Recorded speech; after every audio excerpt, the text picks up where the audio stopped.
Któż z nas nie grał w Splinter Cella? To naprawdę dobra seria i na pewno ciężko powiedzieć, że nowe odsłony jedynie odcinały kupony od części poprzedniej. Każda kolejna gra, no może poza Pandora Tomorrow, oferowała sporo zmian i zaskakiwała czymś nowym, ale przez całą 8. generację agent Fisher pozostawał w uśpieniu i nie liczę występów w Breakpoincie, Rainbow Six Siege czy Elite Squad, bo te gry mają tyle wspólnego ze Splinter Cellem, co...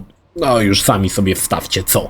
Powróciłem więc do ostatniej wielkiej gry z Fisherem. Najlepszej? Najgorszej? Tutaj punkt widzenia zależy od punktu siedzenia.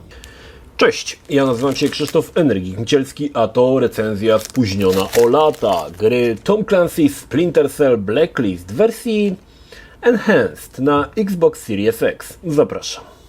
Blacklist jest w zasadzie kontynuacją Conviction, również gameplayowo jest to usprawniona poprzednia wersja i teraz w mojej opinii jest to na plus, ale jak uważasz, że Conviction to darcie łacha z sama Fishera, no to Blacklist będzie dla ciebie tą grą najbardziej spieprzoną, ale to już raczej każdy sobie subiektywnie oceni. 2 lata po rozwiązaniu trzeciego eszelonu sam Fisher przyjął posadę dla prywatnej firmy wojskowej, którą zarządza jego dawny ziom Victor. Wszystko by się ładnie układało, gdyby nie atak na amerykańską bazę w Guam, w której to akurat Victor i sam przebywali. I o ile Fisherowi udaje się wyjść z tego cało, tak Victor zostaje ciężko ranny. Do ataku przyznają się terroryści zwani inżynierami i zapowiadają kolejne ataki co 7 dni. Prezydent, nie mając wyboru, uruchamia ponownie 4. eszelon, w skład którego wejdzie oczywiście sam Fisher, jak i Anna Grimdottir, jak i jeszcze 2 osoby. Na pokładzie potężnego samolotu Paladin sam i jego ekipa przygotowują się do walki z inżynierami, którzy ciągle wyprzedzają ich o krok. Lubię w Blacklist ten wojskowy dryg, wszyscy mówią precyzyjnie i szybko, podobnie było w Call of Duty Infinity Warfare. Gra mocno mi przypominała też serial 24 godziny. Historia jest ponownie bardzo dobra i widać, że nad scenariuszem pracował fachura, który składał to wszystko do kupy i sprawia, że kolejne misje mają sens i się ze sobą łączą. Czego by nie mówić, Blacklist z jednej strony stanowi rozwinięcie pomysłów z Conviction, ale są też pomysły, które przypominają pierwsze odsłony serii. Jest to taki trochę miszmasz starego z nowym. Mnie Blacklist kupił w zasadzie od samego początku i uważam, że to najlepsza odsłona serii, ale wiem, że wielu się ze mną nie zgodzi. Przed nami 13 misji wątku fabularnego. Misji w różnych częściach świata, czasami wzbogaconych o jakieś dodatkowe elementy, choć nie spodziewajmy się cudów. Blacklist, jak i poprzednie Splinter Cell to skradanka, jednak tutaj z mocno podkręconą dynamiką. Powolne człapanie z pierwszej trylogii, w którym sam wygląda jak turysta próbujący znaleźć kibel po meksykańskim obiedzie, odeszły w niepamięć. Już Conviction wprowadzał sporą dynamikę, ale tutaj ją jeszcze bardziej podkręcono. Niewiele jest teraz sytuacji, gdzie siedzimy bezczynnie obserwując ruchy przeciwników. Więcej jest tutaj szybkiego i precyzyjnego działania, w których to sam Fisher czuje się jak ryba w wodzie. Fajne jest to, że od samego początku możemy wybrać, czy będziemy grać agresywnie, podrzynając gardła każdemu napotkanemu na naszej drodze przeciwnikowi, czy bardziej humanitarnie, będziemy ich jedynie ogłuszać. Pomysł był bardzo dobry, ale niestety w kilku miejscach go dokumentnie spieprzono, do czego wrócę. Dodatkowo gra zlicza nam punkty do jednego z 3 styli rozgrywki. Duch, Pantera i Szturmowiec. Duch to styl, w którym pozostajemy niezauważeni, przeciwnicy padają bez świadomości, kto im strzela klapsa w dziąsło. Szturmowiec to Rambo style, walimy z pepeszy ile wlezie, nie martwiąc się alarmami czy czymkolwiek. Pantera to agresywny tryb ducha, gdzie używamy broni z tłumikiem i noża, aby rozpruwać nieszczęśnikom gardziele, wciąż pozostając niezauważonym. Ogólnie miałem wrażenie, że gra na siłę stara się proponować rozgrywkę w stylu Pantery. Sam jako Samarytanin lubię grać tak, aby nikogo nie zabijać, bo taki dobry ze mnie ziomek, ale gra czasami i tak stara nam się narzucić swój styl, bo tak. Sam, podobnie jak w Conviction, może używać cienia, aby się chować, choć zrezygnowano z monochromatycznego obrazu, na całe szczęście, choć mam wrażenie, że garowanie w cieniu nie jest tak bezpieczne jak w poprzednich odsłonach. Twórcy mocno obniżyli ślepotę i jaskrę przeciwników i teraz gra wymusza na nas bardziej dynamiczne podejście, co też oceniam na plus. Oczywiście nadal możemy używać rurek, aby atakować je z góry, czy pomykać po gzymsach niczym Altair po zażyciu sakwy kokainy. Wszystko ma jednak jeden cel: stworzyć grę szybszą, bardziej pompującą adrenalinę i wymagającą podejmowania szybkich decyzji. Wspomniałem, że gra łączy stare z nowym, no ale gdzie? Ano powróciły misje, w których nie można nikogo zabić ani ogłuszyć. Taka akcja z automatu kończy się niepowodzeniem i zaczynaniem od nowa. Miało to, jak mniemam, trochę podkręcić poziom trudności, na przykład włam do bazy danych w Teheranie, ale powiedzmy sobie szczerze, Fisher jest tutaj takim przekoksem, że czy trzeba kogoś zabić, czy nie, nie ma to znaczenia. Dzięki szybkiemu przemieszczaniu się nawet te misje łykamy bez popity jak menel pod żabką małpkę soplicy morelowej. Ale tak, daje to powiew starych dobrych czasów pierwszych Splinter Cellów. Kolejną rzeczą, która w sumie już była w Conviction, ale tutaj bardziej ją rozwinięto, to to, że w każdej misji zbieramy hajs, który możemy przeznaczyć na rozbudowę oręża. Ogólnie możemy pakować w strój opancerzony, dyskretny czy taki wspomagający operowanie bronią. I to też jest fajne, bo jak chcesz grać w trybie ducha, to opakujesz w dyskrecję, olewając agresywne pukawki czy agresywne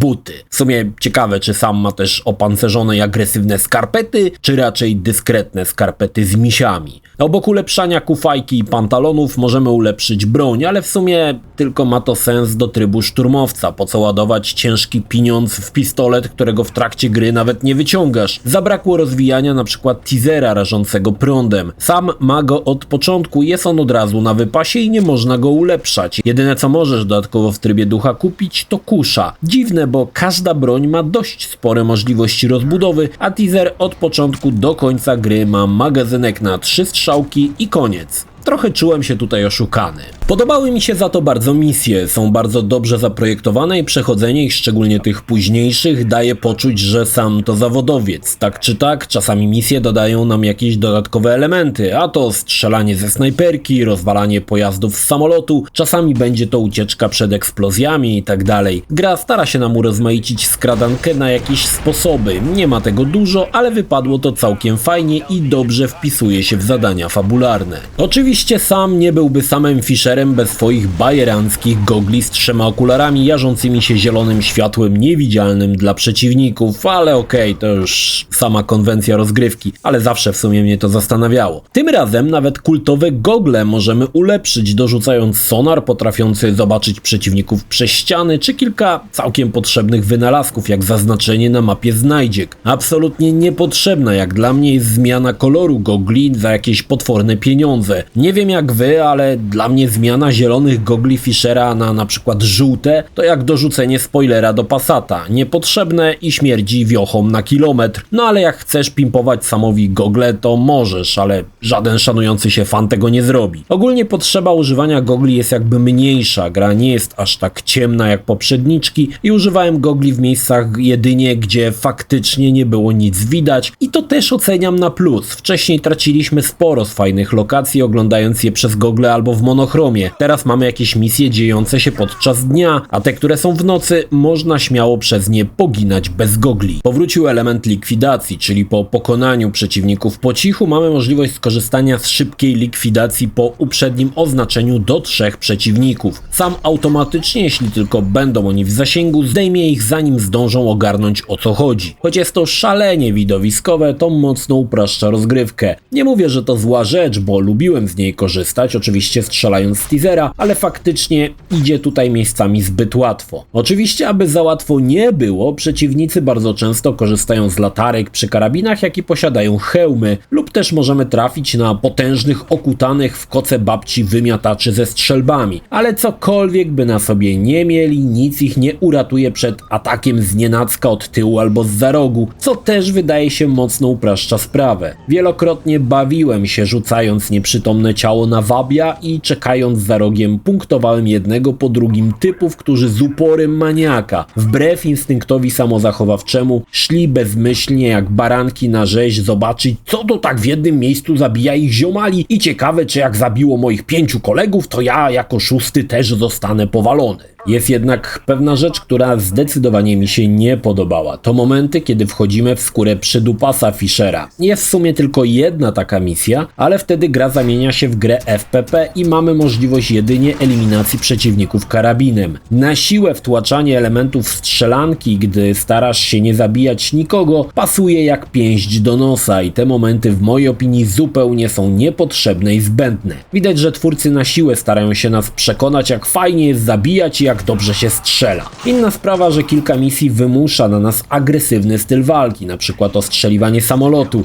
Owszem, można przejść to po cichu bez zabijania, ale zajmuje to więcej czasu i wyraźnie widać, że nie o to tutaj chodziło. Wymuszanie stylów walki to jak dla mnie spora bolączka gry, bo nie mogę grać tak jak chcę, ale tak jak chcą twórcy. Splinter Cell Blacklist to nie tylko misje singlowe, mamy tutaj misje kooperacyjne, których niestety nie sprawdziłem, bo nie mam kolegów. Mamy misje oparte na pokonywaniu kolejnych fal przeciwników, te są cóż, trochę takie zapchaj dziury, nie jest to horda z Gearsów, a męczenie się z kolejnymi dziesiątkami przeciwników, jeśli chcemy przechodzić humanitarnie, nie ma w tym miejscu sensu. Tutaj zalecany jest tryb szturmowy, po prostu jest szybciej, bo zamulanie i bawienie się w podchody męczy i trwa zdecydowanie za długo. Mamy misje dodatkowe polegające na wyeliminowaniu wszystkich przeciwników na danej mapie i to jest w sumie całkiem spoko. Co ciekawe, zaliczenie misji dodatkowych odblokuje nam możliwość kupienia nowych broni, jak i elementów ubioru. Ważne jest też to, że wiele z misji dodatkowych nie wykorzystuje map singla, ale ma swoje własne mapki. I za to szanuję. Bardzo ładnie wypadła oprawa. Gra pomimo lat na karku nadal spokojnie się broni. Na początku sprawdziłem wersję na PlayStation 3, której główną bolączką jest rozdzielczość. Na Xbox Series X możemy zagrać wersję Enhanced. Oznacza to, że gra jest w 2160p, no ale nadal w 30 klatkach na sekundę, ale to aż tak nie przeszkadza. Widać, że twórcy włożyli masę pracy w oprawę i ta nadal prezentuje się okazale. Owszem, widoczki nie robią aż takiego wrażenia dzisiaj, ale pamiętajmy, że to gra, która powstała 2 generacje wstecz, a mimo to potrafi się podobać. Przyznam, że tutaj Ubisoft wykonał kawał dobrej roboty. Sporą bolączką Blacklist jest brak Michaela Ironside'a jako głosu Sama Fishera i choć to tylko głos, odczuwałem to wielokrotnie, gdy w głowie wybrzmiewała mi charakterystyczna barwa głosu, a dostawałem jakiegoś randomowego wymocza, który nie brzmiał tak, jak brzmieć powinien. Ten element owszem mi przeszkadzał, ale nie ma wpływu na jakość samej rozgrywki. Splinter Cell Blacklist to nadal piekielnie dobra gra. Jeśli uważasz, że Conviction było dobre, Blacklist da ci więcej tego, lepiej i bardziej dynamicznie. Jeśli jednak uważasz, że Conviction to parujące łajno, Blacklist będzie większym łajnem niż poprzednio. Dla mnie kierunek i ewolucja serii szła w bardzo dobrą stronę i bawiłem się świetnie. Szkoda, że póki co o nowym Splinterze nic nie słychać. Miał być remake części pierwszej, ale coś ucichło i możliwe, że projektowi ukręcono łeb. Jednak sam Fisher to widać, że dla Ubisoftu nadal ważna postać, bo wrzucają go w inne projekty jako postać gościnną. Jednak mam wrażenie, że tutaj dla Ubisoftu jest ten problem, że Splinter Cell to gra liniowa i singlowa, a Ubi stara się odchodzić od gier liniowych i singlowych jak najbardziej się da. Co przyniesie przyszłość? Nie wiadomo, czy 4. eszelon powróci na kolejną misję? Mam naprawdę szczerą nadzieję, że tak, bo seria trzymała poziom i z części na część była coraz lepsza. Jeśli film Ci się podobał, zachęcam do subskrypcji lub wsparcia mojego kanału na portalu patronite.pl. Film o podobnej tematyce znajdziesz tutaj, natomiast z drugiej strony znajdziesz film wygenerowany przez platformę YouTube'a. Zachęcam również do odwiedzenia moich social mediów, grupy Energikowcy na Facebooku oraz serwera Discord. Linki w opisie.